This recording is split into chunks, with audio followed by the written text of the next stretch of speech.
জি না, যেটা তামির সাহেব, এটা রহমান শরীফ সাহেবের বাসা। বাইরে মিছিল দিছে, মিছিল দেওয়া লোকজন দরজা ভাঙ্গিয়া হওয়ার পরে ভিতরে ঢুকে গেছে। তখন পরে কি করবো, সব শিক্ষানি ভাঙ্গে গেছে, অনেক একটা লব্বর। তারপরে আমি বলছি যে দাঁড়ান, আমরা, কারণ আমাকে তো জানার পরে সবটি ভাঙ্গে লাগছে, ভাঙ্গে পরে একটা বাকি দিচ্ছে।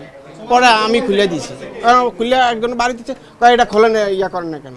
আচ্ছা, আপনারা এই বাসায় কে কে থাকতেন? আমরা ওই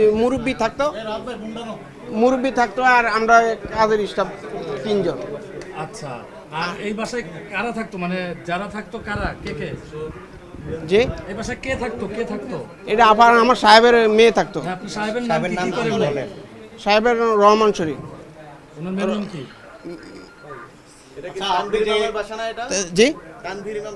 জি না, যেটা তামির সাহেব, এটা রহমান শরীফ সাহেবের বাসা।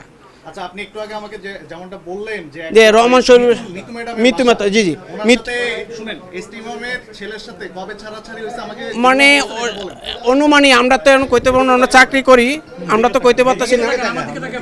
তো চাকরি না, এখন আমরা শুনছি চাকরিতে যে সঙ্গে আইছি, তো এখন আমি শুনছি যে সারাসরি 2001-এর দিকে মনে হয়, না 1-এর দিকে নয়, এরকমই সারা হইব না, এর আগে হইতো ওরা পর হইতে পারে, জানি না। এর ওরা সারা হরে আমেরিকা গেছি গিয়া। না, তামির সাহেবরা দেয়নি। মেয়ে আসিল একটা, সারাসারি হওয়ার পরে 1 সালের দিকে আমেরিকা গেছি গিয়া। পরে বাংলাদেশের সাহেবে 2014 সালে সাহেবের অবস্থা ভালো আছিল না, তারপর হেনতে আমেরিকা থেকে আইছে। এখন কে থাকে? এখন সাহেবের মেয়েই থাকে, এটা সাহেবের বাড়ি।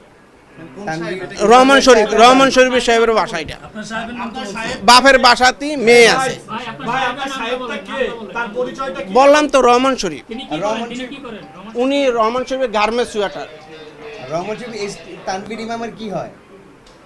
তানভীর ইমামের এসটি ইমামের কি হয়? ব্যয় হয়, ছেলের বিয়া করেছে এখানে। শ্বশুর। শ্বশুর, এটা এটা শ্বশুর। তখন শ্বশুর তো মারা গেছে 14 সালে। ম্যাডাম মারা গেছে, আমাকে ম্যাডাম মারা গেছে 19 সালে। আর এটা হলো বাপের শ্বশুর বাড়িতে এখন না, মানে 2001 সালের দিকে সারাসারি হয়ে গেছে।